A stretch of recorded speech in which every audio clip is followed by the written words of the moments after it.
वो है प्रभु यीशु मसीह।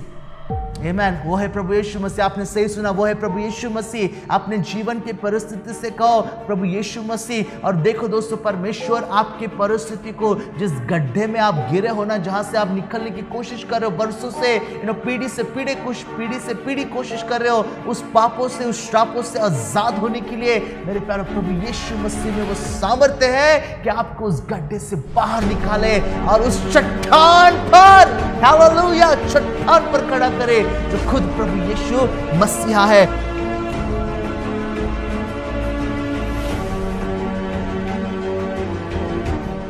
जय मसीह की, प्रेज द लॉर्ड। मैं आप सबका स्वागत यीशु के नाम में करता हूं। हम धन्यवाद देते परमेश्वर का कि प्रभु ने हमें फिर से एक बार उसके पवित्र वचनों से सुनने के लिए हमें यहाँ पर एकत्रित किया। अगर आप हमारे साथ में पहली बार प्रभु के वचनों को सुनने के लिए जुड़े हो तो हम आपका स्वागत करते हैं और हम विश्वास करते कि परमेश्वर आपके हृदय से, आपके जीवन से, उसके वचनों से ज़रूर बातें करेगा। सो गौर से इस वीडियो को, इस मैसेज को सुनना और देखो आपके ज़िंदगी के लिए, आपके जीवन के लिए परमेश्वर की क्या वचन है। पर उसमें सब कुछ आगे जाने से पहले हम एक छोटी सी प्रार्थना करेंगे और परमेश्वर की उपस्थिति में जाएंगे। पिता परमेश्वर, हम आपको धन्यवाद देते हैं।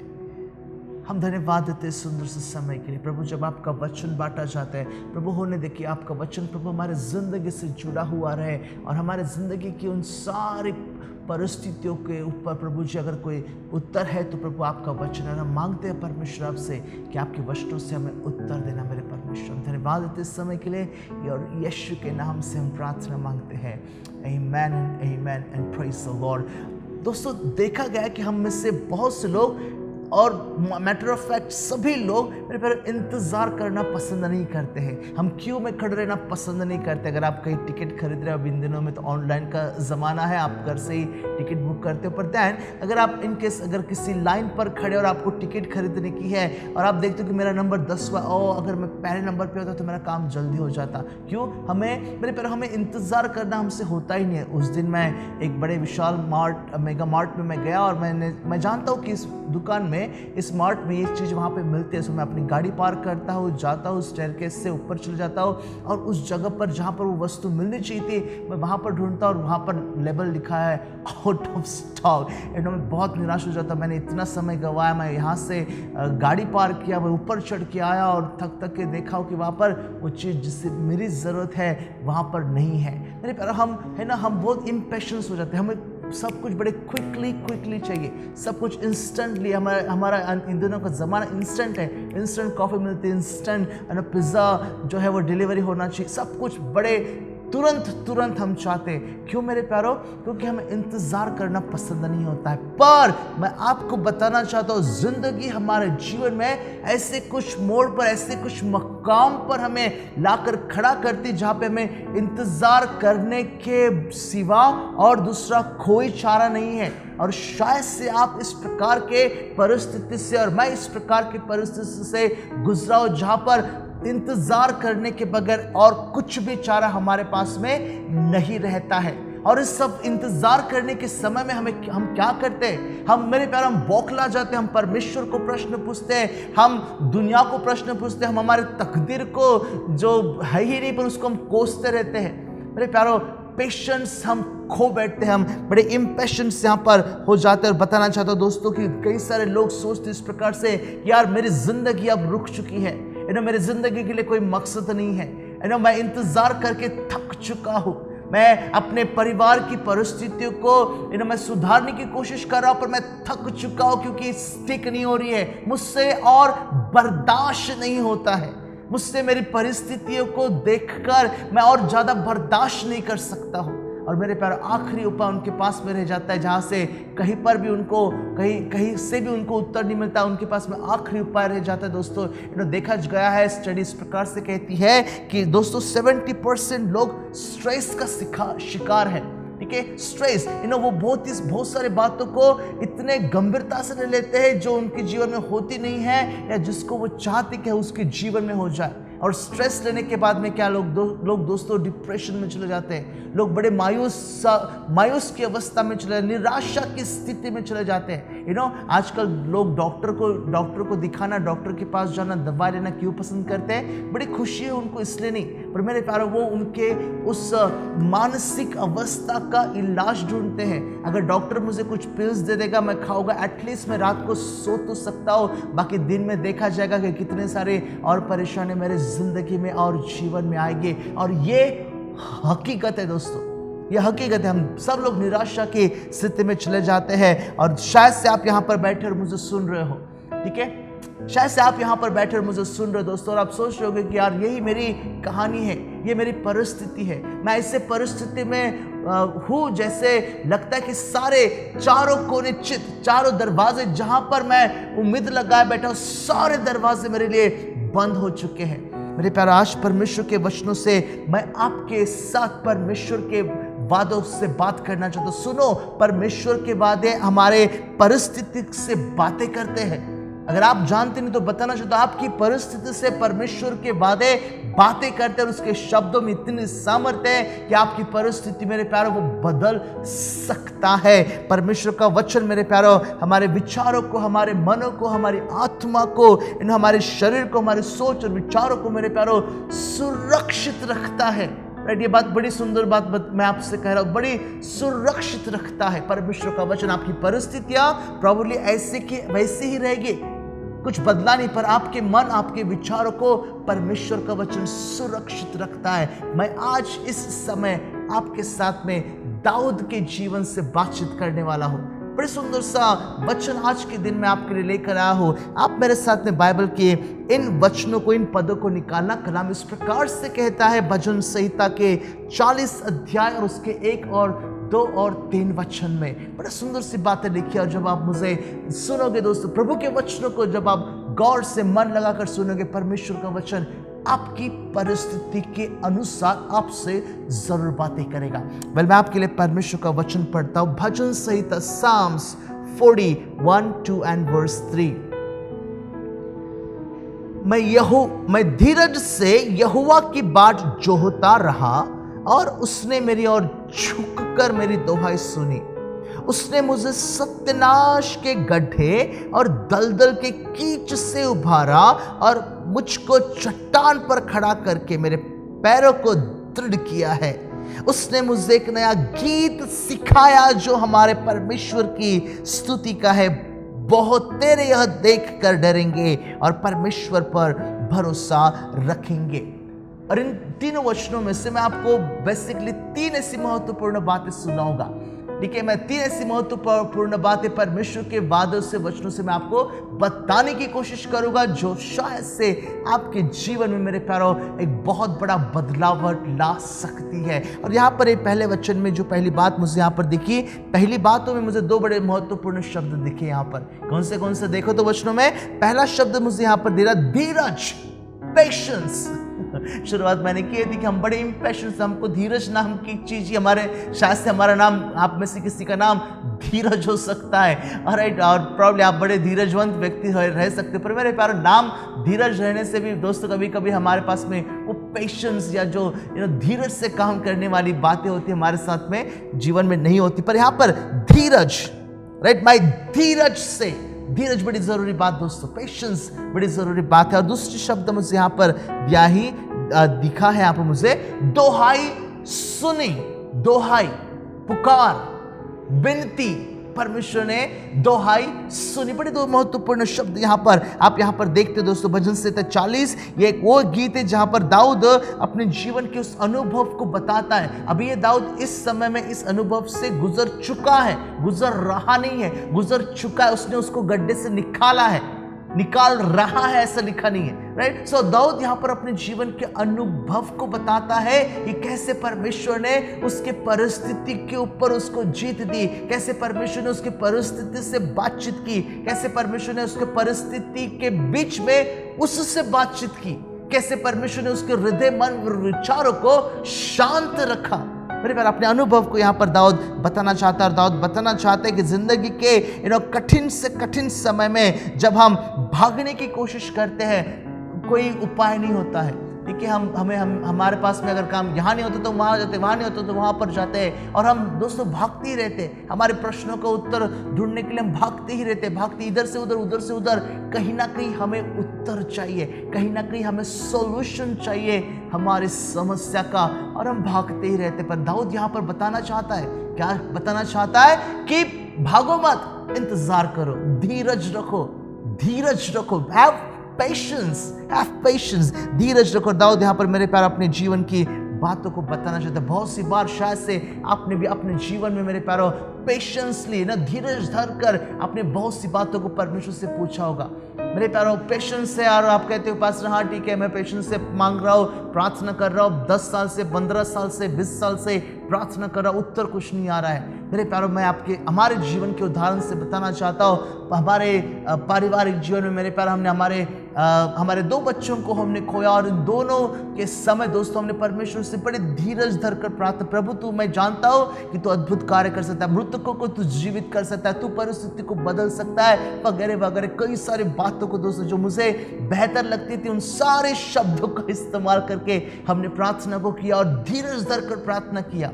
ठीक है, हम धीरज धर के प्रार्थना की इन सारी बातों के लिए, और हमें उत्तर नहीं मिला। हम फिर पूछे परमेश्वर से, परिस्थितियां हो गई, सब कुछ हो गया, उसके बाद में फिर आगे के जीवन में जब हम जीना शुरुआत किए, फिर प्रभु को पूछे कि प्रभु तेरा उत्तर क्या है, और उसने कहा कि उसका उत्तर नहीं आया दोस्तों, उसका उत्तर। और फिर हम धीरज के साथ फिर से प्रार्थना कर रहे, बाट जो होते रहे, उसका इंतजार करते रहे, और इंतजार करते रहे, और इंतजार करते रहे, और इंतजार करते रहे, और कोई उत्तर नहीं आया। पर एक वचन जो मुझे प्रभु के वचनों से मिला दोस्तों, मैं आपके साथ बांटना चाहता हूँ। बड़ा सुंदर सा वचन है, और यही बात परमेश्वर ने हमारे जीवन से की। अगर आप उत्तर देखना चाहते हो तो मेरे साथ में प्लीज निकालिएगा आइज़ाया चैप्टर 40 एंड वर्स 31। और मैं बहुत सारे लोग इस वचनों से बड़े फैमिलियर है, अलग अलग कॉन्टेक्स्ट में, अलग अलग परिस्थिति में ये वचनों ने आपसे बातचीत किया है। मेरे जीवन में, मेरे परिवार के जीवन में परमेश्वर ने इस वचनों से बातचीत किया, और इस प्रकार से ये वचन कहता है, परंतु जो यहोवा की बाट जो होते हैं वे नया बल प्राप्त करेंगे। अब तक के हम सेवकाई में हैं, हमने सेवकाई को नहीं छोड़ा। अब तक के हम परमेश्वर के वचनों को प्रचार कर रहे हैं, परमेश्वर के वचनों को प्रचार करना नहीं छोड़ा। अब तक के हम लोगों के लिए प्रार्थना करते हैं। हम अभी भी उन प्रेग्नेंट बहनों के लिए हम प्रार्थना करते हैं, जो जिनके डिलीवरी होती है, हम प्रार्थना करते हैं। प्रभु प्रार्थना को सुनकर नॉर्मल डिलीवरी देता है, अद्भुत से अद्भुत कार्य करता है। जिनको बच्चा नहीं है बहुत सालों से, हम उनके लिए प्रार्थना करते हैं, परमेश्वर उनको आशीषित करता है। हम लोगों के लिए जो खतरनाक बीमारी का शिकार है, हम प्रार्थना करते हैं, प्रभु उनको चंगाई देता है। मेरे प्यारों, अब जब हमारी प्रार्थना को परमेश्वर ने सुना, हम धीरज धर कर परमेश्वर की दोहाई देते रहे, और ये उत्तर दोस्तों क्या लिखा है यहाँ पर, बड़ा सुंदर सी बात यहाँ पर प्रभु का वचन बताता है, परंतु जो यहोवा की बाट जो होते हैं वे नया बल प्राप्त करेंगे। We are so strong in our fight. हमारे विश्वास में दोस्तों बताना चाहता हूं, हम पहले से भी कई बेहतर रीति से मजबूत व्यक्ति है, मजबूत परिवार हमारा है। वे उखाब के समान उड़ेंगे, वे दौड़ेंगे, श्रमित न होंगे, वे चलेंगे और थकित न होंगे। मेरे प्यारे, अब तक के हम थके नहीं और ना ही हम थकेंगे, क्योंकि हम जानते हैं हम जब परमेश्वर की बाट जो होते हैं, हम धीरज से इंतजार करते हैं। हमें उसकी योजनाएं पता नहीं है। ठीक है, 2 बच्चे गुजर जाने के बाद में हमने कई सारी योजना को बनाया, कई सारे विचारों को किया कि हम और अलग रीति से हम बच्चों को अडॉप्ट करेंगे, और सारी बातें हम कई सारे ख्यालात, कई सारे विचार हमारे पास में आए। अब तक की कोई उत्तर नहीं। Then still we are waiting upon the lord. हम अब तक के परमेश्वर के उपस्थिति में इंतजार कर रहे हैं, और वचनों में इस प्रकार से लिखा है, वे श्रमित नहीं होंगे, वे दौड़ेंगे भी श्रमित नहीं होंगे, वे थकेंगे भी नहीं। और दोस्तों, हमारे जिंदगी के, हमारे विश्वास की परिवार होकर हम उस दौड़ को पूरा करना चाहते हैं, जैसे पौलुस कहता है, मैंने अपनी रेस पूरी किया, और हम भी उस प्रकार से करना चाहते हैं। मेरे प्यारे, धीरज से जब हम परमेश्वर की दोहाई देते हैं ना, धीरज धर कर दोहाई देते तो वो सुनता है। परमेश्वर का वचन इस प्रकार से कहता है, दूसरा वचन चैप्टर 40 एंड वर्स 2। ये वचन को ना जो लिखा गया बड़ा सुंदर रीति से, अभी प्रभु का वचन है, मैं बदलना नहीं चाहता हूँ, पर उसके दूसरे वचन को अगर आप पहले जगह पर रखकर पढ़ते हैं ना, तो बहुत सुंदर सी चित्र हमें दिखाई देता है। क्या हो रहा है यहाँ पे? दाऊद कहाँ पर है? दाऊद परिस्थिति बताता है, मैं गड्ढे में गिरा हूँ। लिखा है इस प्रकार से, उसने मुझे सत्यानाश के गड्ढे और दलदल के कीच से उभारा और मुझको चट्टान पर खड़ा करके मेरे पैरों को दृढ़ किया है। मेरे पैरों, एक बात तय है दोस्तों, कि अगर कोई गड्ढे में गिरता है ना तो अपने आप निकल नहीं पाता है। ठीक है, शायद से आप यहाँ पर बैठे और शायद से आप अपनी परिस्थितियों से गुजर रहे हो। अलग अलग परिस्थितियां आपके जीवन के अलग अलग उस गड्ढे को दर्शाती है दोस्तों, जिसमें प्रोबेबली आप इस समय में हो। ठीक है, पर बताना चाहता हूं दोस्तों, अगर हम जिस प्रकार से एक बार गड्ढे में गिर जाते हैं, अपने आप बाहर निकल नहीं आते, क्या होगा अगर गड्ढे के अंदर में दलदल है, कीचड़ है वहां पर। ठीक है, आप जितना बाहर निकलने की कोशिश करें उतना आप ज्यादा नीचे धंसते या नीचे जाते रहते हो दोस्तों, राइट। और इसलिए परमेश्वर का वचन यहाँ पर बड़ी विशेष बातों को बताता है। Therefore listen it carefully। मेरे प्यारे, बाइबल में जब गया, मैं बाइबल के वचनों से देख रहा था कि पहला व्यक्ति जिसे बाइबल में लिखा कि वो गड्ढे में डाल दिया गया था और उसके भाइयों ने उसको खुद निकाला, वो है यूसुफ। ठीक है, बाइबल के उन वचनों में आप उत्पत्ति की किताब के 37 अध्याय में आप उस कहानी को यहाँ पर पढ़ रहे हैं। यूसुफ को उसके भाइयों ने गड्ढे में डाला, खुद ब खुद बाहर निकल के नहीं आया। थोड़े वचनों के बाद में जब वो देखता है कि मिस्र से ऊंट वाले आ रहे हैं, उनको भेज देते, उसने उनके भाइयों ने उसको खुद बाहर निकाला। ठीक है, दूसरा उदाहरण मैंने बाइबल में पाया है, वो है यिर्मयाह का उदाहरण, जिसको उस राजा ने जो इज़राइल के विरुद्ध में वो कह रहा था, उसको वहां पर उसने जो कि गड्ढे में डाल दिया था दोस्तों। ठीक है, तीसरा उदाहरण हमारे साधु सुंदर सिंह का, जहां पर साधु सुंदर सिंह को भी गड्ढे में डाल दिया गया था और उसकी बायोग्राफी इस प्रकार से कहती है कि इसने रस्सी फेंका और उसको बाहर निकाला। जब ऐसा वो ऊपर चले आता है, उसको कोई दिखाई नहीं देता। किसी दिन साधु सुंदर सिंह के बारे में मैं जरूर उसकी बायोग्राफी क्या कहते हैं मैं जरूर आपको बताना चाहूंगा। बट देन आज के समय के लिए हम गड्ढे की ओर ध्यान देंगे। ठीक है, गड्ढा देखकर चलो। ठीक है, जब आप गाड़ी चलाते हो, हाल ही में मैं कर्नाटका से गोवा की ओर ट्रैवलिंग कर रहा था और बाद में साइन बोर्ड आते हैं ऑन द वे और लिखा है इस प्रकार से, नजर हटी दुर्घटना घटी, नजर हटी दुर्घटना घटी। और दोस्तों इसी प्रकार से हो जाता है। ठीक है, अगर हमारा ध्यान नहीं रहता, हम गड्ढे में गिर जाते और वहां से खुद ब खुद बाहर निकल नहीं सकते हैं और मेरे प्यारों, तब मुश्किलें हो जाती है। आप इमेजिन करो, जैसे एक व्यक्ति गड्ढे में गिर जाता है, अगर वो सामने भागना चाहेगा, उसके सामने में मट्टी है, मट्टी का जो गड्ढा है उसके सामने, वहां से वो बाहर निकल नहीं पाता है। वो लेफ्ट जाता है, वहां से नहीं, वो राइट जाता है, वहां से नहीं, वो पीछे पलटता है, वहां से भी नहीं, रास्ता सब बंद, चारों तरफ से मेरे प्यारों, गोल जिस प्रकार से गड्ढा होता है जो भी शेप का, उस चारों तरफ से रास्ते सब बंद, कुछ उपाय नहीं। अगर वो कहीं देख सकता है तो वो ऊपर की ओर देख सकता है और सिर्फ इंतजार कर सकता है। और ये सुंदर सा चित्र दोस्तों शायद से आज हमने हमारे जीवन के लिए देखने की जरूरत है। जब आप किसी गड्ढे में गिरे हो दोस्तों, अपने जीवन की किसी ऐसी परिस्थिति में फंसे हो, सारे दरवाजे आपके चारों ओर के बंद हो चुके हैं, एक उपाय परमेश्वर बताता है, इंतजार करो, मदद के लिए इंतजार करो और अपनी नजर को ऊपर उठाए रखो और मैं मदद भेजने वाला परमेश्वर। Praise the Lord. शायद से दोस्तों आप यहाँ पर बैठे हो, शायद से आप बीमारी की अवस्था में, और बीमारी की अवस्था में आपको लगता है कि आप इसी जगह पर रहोगे, यहाँ से आप कभी बाहर निकल ही नहीं पाओगे और ये परिस्थितियां, ये बीमारी मुझे अपने जिंदगी के आखिरी क्षण तक नहीं छोड़ने वाली है और मैं ऐसा रहूंगा। मेरे प्यारे, शायद से वो आपके लिए गड्ढा है। हर जगह पे चले जाते हो, आप एक नकारात्मक उत्तर को पाते। डॉक्टर कहता है कुछ नहीं हो सकता है, डॉक्टर कहता है तुम्हारा इलाज नहीं हो सकता, डॉक्टर कहता है तुम्हारा इस बीमारी के लिए कोई दवा नहीं है। दवाई है दोस्तों, परमेश्वर का वचन कहता है, परमेश्वर हमारे मनों को ऐसे परिस्थिति में शांत रखता है, हमारे मनों को, हमारे विचारों को वो शांत उसके वचनों के द्वारा रखता है। प्रभु का वचन इस प्रकार से बताता है मेरे प्यारों, शायद से आपके रिश्तों में दरारें हो रही है, ठीक है, वो एक आपके लिए शायद से गड्ढा है, राइट, और आपको पता नहीं कि आप कहाँ जाएं, आप किसके पास में जाएं, कोई समझने वाला नहीं है। मेरे प्यारों, धीरज धरकर इंतजार करने के लिए प्रभु का वचन मेरे प्यारों हमें यहाँ पर मदद करता है और समझता है। मेरे प्यारों, आपकी परिस्थिति शायद से अलग अलग हो सकती है, पर उन सारे परिस्थितियों से उबरने के लिए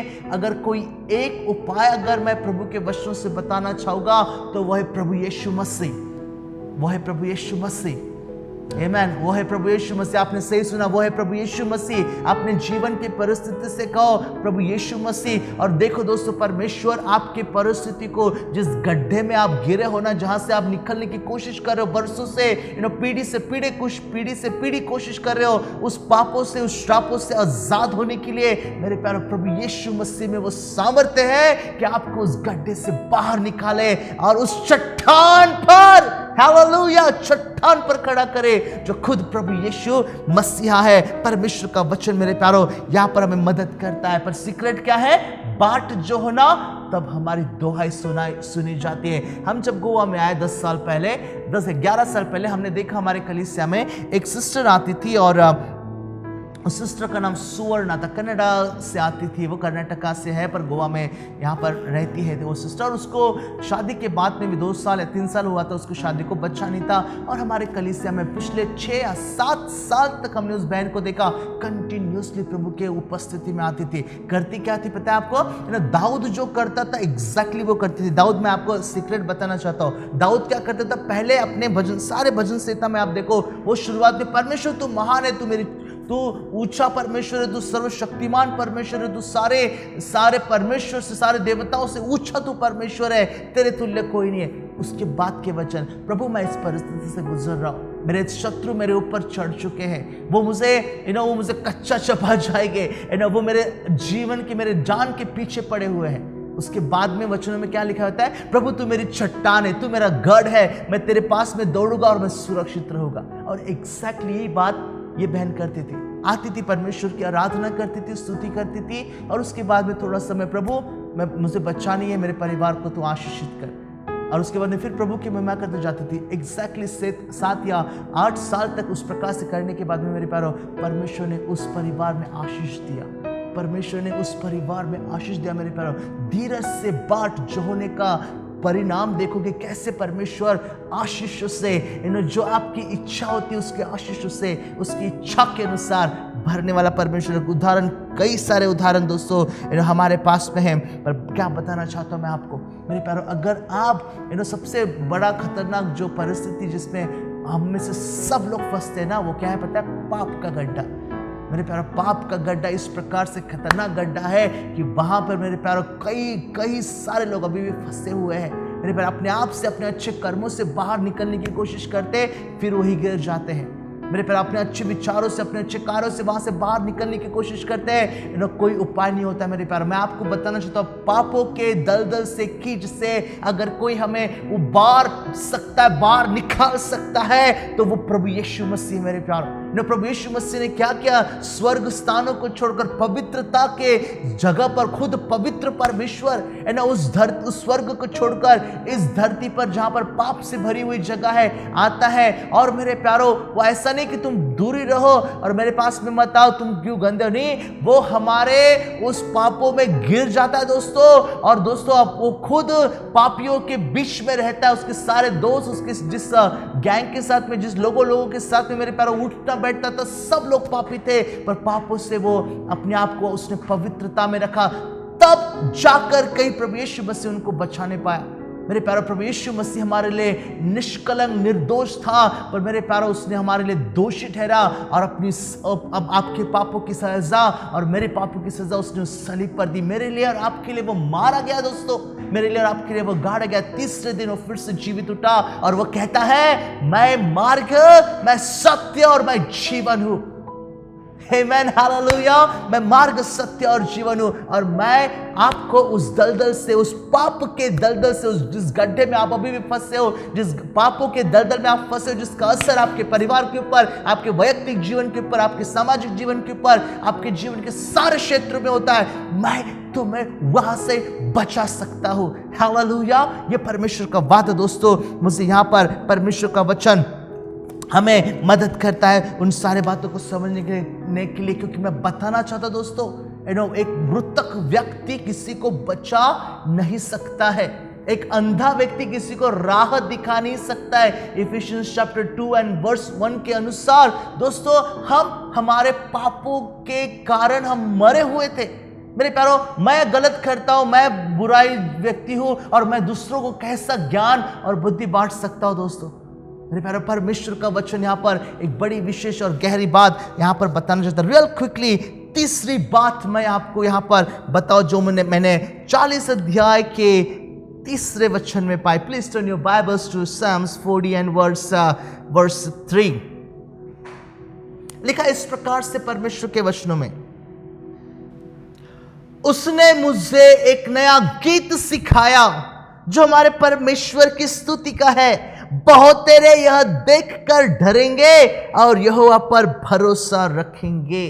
मेरे प्यारे, परमेश्वर ने दूसरा वचन बड़ा सुंदर था, हमने उस वचन को पढ़ा नहीं, मैं आपके लिए फिर पढ़ना चाहूंगा उस वचन को फिर। उसने मुझे सत्यानाश के गड्ढे से, सत्यानाश मेरे प्यारो, कोई बात नहीं होती वहां पर, सत्यानाश सर्वदा वहीं पर नाश की बात होती, पर वचन क्या कहता है? सत्यानाश के गड्ढे से हो मुझे और दलदल की कीच से मुझे उबारा, और मुझको सिर्फ उबारा नहीं पर मुझे चट्टान पर खड़ा करके मेरे पैरों को दृढ़ किया है, ऐसा वचन कहता है। और इसलिए वो कहता है कि उसने मेरे लिए इतना ही नहीं किया, पर उसके बाद में तीसरा वचन यहां पर कहता है, मेरे परिस्थिति के अनुसार प्रभु ने मुझे वहां से बाहर निकालकर मुझे एक नया गीत दिया है। दो यहाँ पर बातें मुझे नजर आती है, और पहली बात है मेरे प्यारो, उसका वैयक्तिक जीवन बदला। दाऊद का वैयक्तिक जीवन बदला। दाऊद ने समझा कि परमेश्वर कितना महान है। हर एक उस अनुभव से जो दाऊद गुजरा दोस्तों, प्रति समय उसका विश्वास परमेश्वर पर मजबूत होता रहा। आपका क्या है? जब आपके जीवन में परिस्थिति आती है, आप अपने विश्वास में कमजोर हो रहे हो, या मेरे प्यारे आप विश्वास में प्रतिदिन मजबूत हो रहे हो? मेरे प्यारे, परिस्थितियां हमारे जीवन में आएगी जरूर। विश्वासी जीवन में परिस्थितियां कठिन से कठिन, गंभीर से गंभीर, खतरनाक से खतरनाक परिस्थिति आएगी। मेरे प्यारो, विश्वास में मजबूत रहो, क्योंकि तुम्हारा बुलाने वाला मेरे प्यारो परमेश्वर जो है सर्व सामर्थ्य और सर्व ताकतवर परमेश्वर है। पहली बात यहां पर मुझे दिखाई देती है, वैयक्तिक जीवन बदलता है। जब परमेश्वर ने आपको उस दलदल से, पाप के दलदल से, उस कीच से मेरे प्यारो, जब उसने आपको उबारा है मेरे प्यारो, आपके जीवन को परमेश्वर ने बदला, आपके वैयक्तिक जीवन को, आपकी सोच और आपके विचारों को बदला। जहां पर एक समय हम निराशा में थे, परमेश्वर ने हमें आशा दी। जहां पर एक समय हम अंधकार में थे, परमेश्वर ने हमें उजाले में लेकर आया। जहां पर एक समय हम अपवित्रता में जीवन जी रहे थे, परमेश्वर ने हमें पवित्रता में लेकर आया। जहां पर हम मेरे प्यारे एक समय हमें पता नहीं था कि क्या सही है और क्या गलत है, परमेश्वर ने हमें सही और गलत की पहचान दिया। और यह कार्य परमेश्वर का वचन ने, प्रभु यीशु मसीह ने आपके और मेरे जीवन में किया। मेरे प्यारो, परमेश्वर ने वैयक्तिक जीवन को बदला। और परमेश्वर ने, दूसरी बात मैं यहां पर देखता हूं, परमेश्वर ने दाऊद के सामाजिक जीवन को बदला। वो अपने उस उद्धार की कथा को, उस उद्धार के उस अनुभव को, कैसे परमेश्वर ने मुझे दलदल से बाहर निकाला है। मेरे प्यारो, कोई हमारे जीवन में ना अगर कोई मेरा रिलेटिव आकर मुझे घर में कुछ चीज़ देता है, मुझे कोई सोफ़ा गिफ्ट करता है, हम 10 लोगों को बताते, मेरे भाई ने ना, मेरे रिलेटिव्स ने मुझे सोफ़ा गिफ्ट किया। कोई आकर हमको घड़ी गिफ्ट करता है और हम 10-15 लोगों को बताते कि देखो ये घड़ी ना उस मेरे भाई ने, उस बहन ने मुझे गिफ्ट में दिया है। हमारे घर में कोई कुछ चीज़ों को लेकर आकर हमें गिफ्ट करता है, मेरे प्यारे, उसकी हम बड़ाई, तारीफ और क्या क्या हम उसको बहुत समय तक याद रखते हैं और बहुत समय तक उसके बारे में बातचीत या चर्चा करते हैं। जिस परमेश्वर ने, लिसन टू मी केयरफुली, जिस परमेश्वर ने आपको उद्धार दिया, उसके बारे में कितनी चर्चा आप करते हो? जिस परमेश्वर ने आपको दलदल के कीच से बाहर निकाला और चट्टान पर आपके पैरों को दृढ़ खड़ा किया है, उसके बारे में आप कितनी चर्चा करते हो? परमेश्वर का आत्मा, परमेश्वर का वचन इस समय हमसे पूछता है दोस्तों कि कितने समय हम परमेश्वर की चर्चा करते हैं। लिखा है इस प्रकार से वचन में, यहोवा की स्तुति कर मुझे उसने एक नया गीत सिखाया। कि परमेश्वर ने गीत सिखाया जो उसके परमेश्वर की स्तुति का है। बहुत तेरे देखकर डरेंगे, बहुत तेरे देखकर जानेंगे कि यार ये व्यक्ति तो पहले दारू पीता था, अब तो प्रभु का वचन और गीत गाता है। ये व्यक्ति तो पहले नशा करता था, ये व्यक्ति का जीवन कैसे बदला। इन परिवारों में तो पहले झगड़ा होता था, ये परिवार अब इस प्रकार से प्रेम से कैसे रहते। ये परिवार में तो पहले बड़ी मुश्किलें थी, अब ये परिवार आशीषों का कारण दूसरों के लिए कैसे हो रहा है। मेरे प्यारे, बदलावट, ट्रांसफॉर्मेशन होता है जब प्रभु यीशु को हमारे जीवन में हम ग्रहण करते मेरे प्यारो, एक गीत परमेश्वर सिखाता है जो उसकी स्तुति का है। बहुत तेरे डर कर, देख कर, सुनकर डरेंगे दोस्तों, बहुत सारे डरेंगे और जानेंगे कि यार ये व्यक्ति के जीवन में परमेश्वर ने बड़ी अद्भुत से अद्भुत बातें किया है। क्या बताना चाहता मेरे प्यारो पवित्र आत्मा इस समय आपसे? कितनी बार हम चर्चा करते हैं परमेश्वर ने हमें, अगर आप परिस्थिति से गुजर रहे हो ना, अगर आप गड्ढे में हो, तो मैं आपको बताना चाहता हूं वचनों से, परमेश्वर सामर्थ्य रखता है, धीरज से बाट जोते रहो, वो दोहाई सुनता और उसमें से आपको बाहर निकालेगा।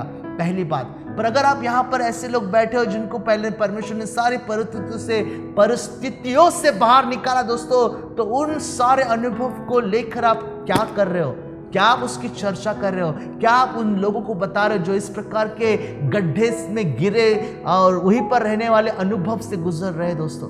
परमेश्वर का वचन हमें एक जिम्मेदारी को देता है, बताता है कि हमें एग्जैक्टली करना क्या है। परमेश्वर करे उस वचनों के द्वारा आपसे बड़े विशेष रूप से बातचीत करे, ताकि परमेश्वर का वचन मेरे प्यारों फैले और लोग जानने पाए कि दलदल के कीस से जो गड्ढे में गिरे हुए लोग होते हैं, जो गड्ढे में रहते हैं, वहां से कौन उनको निकाल सकता है? कोई अच्छे कार्य नहीं, कोई अच्छा स्वभाव नहीं, कोई अच्छा दोस्तों पुण्य के कार्य नहीं हमें गड्ढे से निकाल सकते। अगर कोई गड्ढे से निकाल सकता है तो वो सिर्फ प्रभु यीशु मसीह है। परमेश्वर का वचन कहते हैं। एक आखिरी वचन को मैं आपको बताते हुए यहां पर मैं रुकना चाहूंगा, जिससे मैंने 1 पीटर चैप्टर 2 एंड वर्स 9 में पाया है, और ये वचन आपके लिए एक आशीष के तौर पर मैं देकर जाना चाहूंगा। 1 Peter chapter 2 and verse 9। Please मेरे साथ में इस वचन को निकालना और हम इस वचन को पढ़ते हुए प्रार्थना में जाएंगे। लिखा इस प्रकार से प्रभु का वचन, पर तुम एक चुना हुआ वंश और राजपदधारी याजकों का समाज और पवित्र लोग और परमेश्वर की निज प्रजा हो। ये पहले हम नहीं थे, पर अभी हम हुए हैं। पहले हम कहां पर थे? हम गड्ढे में थे, हम पापों के दलदल में फंसे हुए थे। परमेश्वर ने हमें वहां से निकाला और अपनी नीच प्राइवेट प्रॉपर्टी, प्राइवेट प्रॉपर्टी परमेश्वर ने आपको बनाया, इसलिए कि जिसने तुम्हें अंधकार में से अपनी अद्भुत ज्योति में बुलाया है, उसके गुण प्रकट करो। That's responsibility. यह हमारी जिम्मेदारी है दोस्तों। दाऊद ने अपनी जिम्मेदारी को बखूबी निभाया। उसने अपने बारे में बताया कि मैं यहोवा की धीरज से बाट जोता रहा, उसने मेरी दुआई को सुना, उसने मुझे सत्यानाश के गड्ढे से और दलदल के कीस से मुझे बाहर निकाला, और उसने मुझे एक नया गीत सिखाया जो यहोवा की स्तुति का है। बहुत तेरे देखकर डरेंगे और परमेश्वर का भय मानेंगे। उसने अपना काम कर दिया। आप क्या अपना काम कर रहे हो? क्या आप उस दलदल से बाहर निकालने वाले परमेश्वर के बारे में क्या आप चर्चा करते हो? क्या आप किसी को बताते हो? परमेश्वर का पवित्र आत्मा इस समय हमसे बातचीत करता है। आइए हम प्रार्थना करेंगे और परमेश्वर को धन्यवाद देंगे। पिता परमेश्वर, हम आपको धन्यवाद देते हैं इस समय के लिए। प्रभु, अगर मेरा कोई भाई, कोई बहन, कोई परिवार प्रभु जिस समय प्रभु उस दलदल में फंसे हुए हैं, अपने जीवन की कठिन से कठिन समस्या में फंसे हुए हैं प्रभु जी, और प्रभु उन्हें कई मार्ग नजर नहीं आता है। प्रभु, आप अपने वचनों के द्वारा कहते हैं कि मैं मार्ग में सत्य और मैं जीवन हूँ। प्रभु, हम आपको धन्यवाद देते हैं। बहुत बड़ा सा गड्ढा था पाप का प्रभु जी, जहां पर परमेश्वर और मनुष्य के बीच में इतनी बड़ा गड्ढा, इतनी बड़ी खाई हो चुकी थी। प्रभु यीशु मसीह, आपने उस सलीब पर अपनी जान देकर उस दरार को, उस गड्ढे को मिटाया प्रभु जी, ताकि हम उस परमेश्वर को पिता परमेश्वर कह के पुकार सके। हम आपको धन्यवाद देते प्रभु जी। सुने गए इस वचनों के द्वारा प्रभु जी आप हमें आशीषित करना। आदर और महिमा आपको, और यीशु के नाम से हम प्रार्थना मांगते हैं।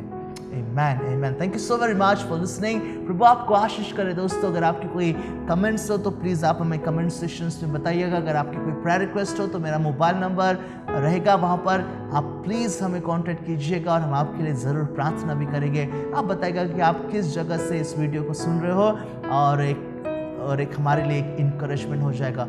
और अगर आपने अब तक सब्सक्राइब नहीं किया है तो प्लीज़ कीजिएगा, क्योंकि जब मैं कभी नया वीडियो डालूँ तो शायद से आपको नोटिफिकेशन भी मिलता रहे। वैसे प्रभु आप सबको आशीष करें। जय मसीह की।